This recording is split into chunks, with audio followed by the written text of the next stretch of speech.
Welcome to Learn the Dish. I'm Steven, one of our producers here. Today I'm going to be sharing with you a falafel recipe. Falafel is a Lebanese dish and one that we just love in my household. This is actually my dad's recipe. Of course, he's as white and English as I am. I'm actually going to get our producer Ani to come in quickly and say falafel properly for us. Falafel. So a couple of parts to this recipe. Falafel, a big part of that is going to be parsley. The main event is chickpeas, so we're going to have 1 can of chickpeas. This is 1 bunch of parsley, and then we're going to also be doing 2 shallots, between 2 and 4 cloves of garlic, depending on how garlicky you like it, how big your cloves are. I usually max out or go in a bit excess with garlic, so 4 cloves for me, fairly large ones, as well as cumin, coriander, about 3 tablespoons of flour, some olive oil. That's actually not going into the falafel. That's going to help us to bake it later, as well as pepper and salt. And that's it. And I'd highly recommend getting a very good masher. If you have access to a food processor, you'll probably have a better time with that. So let's dive in. We're going to start by putting our chickpeas, again, this is 1 can of chickpeas, drained and rinsed, into our bowl. And then parsley. Chop the parsley. Lots of schools on how to chop parsley quickly. I just kind of go to town and hope for the best. You want it pretty fine, but you don't need to worry about getting it too even because of the mashing that you'll be doing later. Of course, if you really emulsify it, you're going to get a nice green, very attractive falafel. I think that'll be enough there. You just toss all this into your bowl, and we're good to go to step 2, which will be the garlic and shallots. At this point, I should remind you as well to preheat your oven. If you need to preheat your oven, we have a really fancy oven that just kind of goes here, but preheat your oven to 450. And we're going to be cooking this for about 30 minutes, flipping once it's all ready to go. So, shallots and garlic. I like to start with the shallots.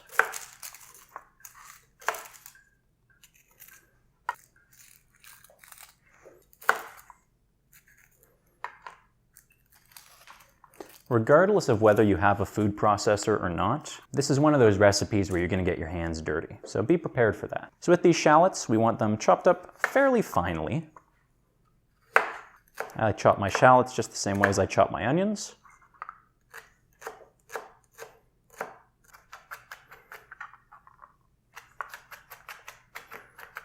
Pretty fine is the name of the game, because you are going to be mashing this into your chickpeas. So onto the garlic. Of course, we released a video recently on how to very quickly peel your garlic. And it's just like that. So we're going to mince this garlic.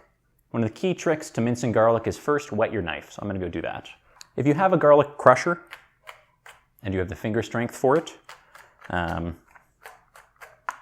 you can certainly do that. It doesn't matter by which way you arrive at your minced garlic. You just want it pretty finely minced. I think that'll do for us. Okay, so now that we have all of our chopping done, we'll be mixing this all together with spices and mashing it. We're starting with a good amount of cumin, probably about 3 tablespoons. This one is kind of to your liking. Some people like cumin. I think it gives stuff a really nice savory flavor. Coriander is going to be about 1 tablespoon. Again, to your liking. And then about 3 tablespoons of flour. Salt and pepper to taste. All right. And like I said, the oil comes in later, and we'll just go to town. I just go right in with the mashing. Again, the most important part about this recipe is that you have yourself a masher with which you have a good relationship. There are mashers in the world that are no good. If you have a food processor, use that. So a food processor or a nice Cuisinart, that'll do the trick. If you don't have that, invest in a masher. You'll be happier. And maybe something to clear all the gunk off the masher. Do you have a favorite place in Toronto that you've had falafels there for? I recently went to a place that had excellent falafel. And I want to say it was called Falafel Palace. It was on Bloor near Runnymede. Got 2 falafel wraps for $9. Frankly, I don't care about the quality at that point. That's a good deal. And I think that is good. So we have our falafel mix. We'll clean off the counter a little bit, make some space, and we're going to put it on a baking sheet. what we're going to do now is we're going to take the oil and you're going to just pour that onto your baking sheet. So you're going to cook your falafel directly on the baking sheet. And what we're going to do is we're going to form our falafel mixture into little pucks, about, I would say, a ½ inch thick, maybe a little bit less. Then we're going to make those into little circles. So like I said, just a puck, and do this by hand. This is the fun and messy part. And then we're going to lay them out on the baking sheet. You do one at a time. This is a very therapeutic process, I find. So you've got your puck, you put that on the baking sheet, you're going to flip it over, and put it off to the side. So you want oil coating nicely both sides of the falafel. It's officially a falafel now. That right there, that's a falafel. Congratulations. If you made it this far, you've now made falafel. Baking sheet, flip it over. Like I said, this is going to be a bit of a messy one, but it's very worth it.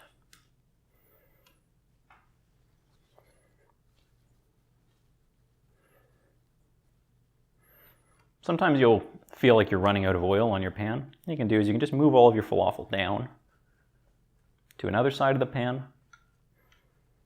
and then there's a bunch of oil there that has come off or seeped off of the bottoms of the ones that you've put down before. You probably get 16 out of this, which is enough to feed 2 hungry people or 4 normal people. And we got our last falafel right here. Because these are almost bite-sized, like usually a falafel is going to be 2 bites. The size isn't going to be such a big deal. If you make them a little bit smaller, they will go a little bit further. You can maybe feed more people. Anyway, I'm going to wash my hands because I'm in dire need of that, and we're going to pop these in the oven.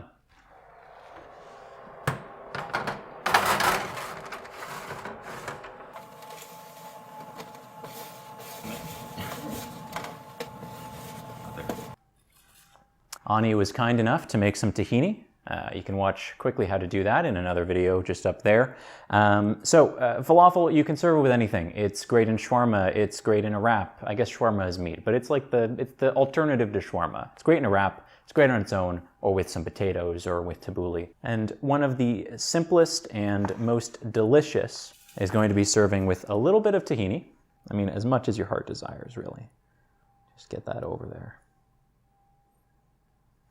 This tahini has a bit of parsley in it.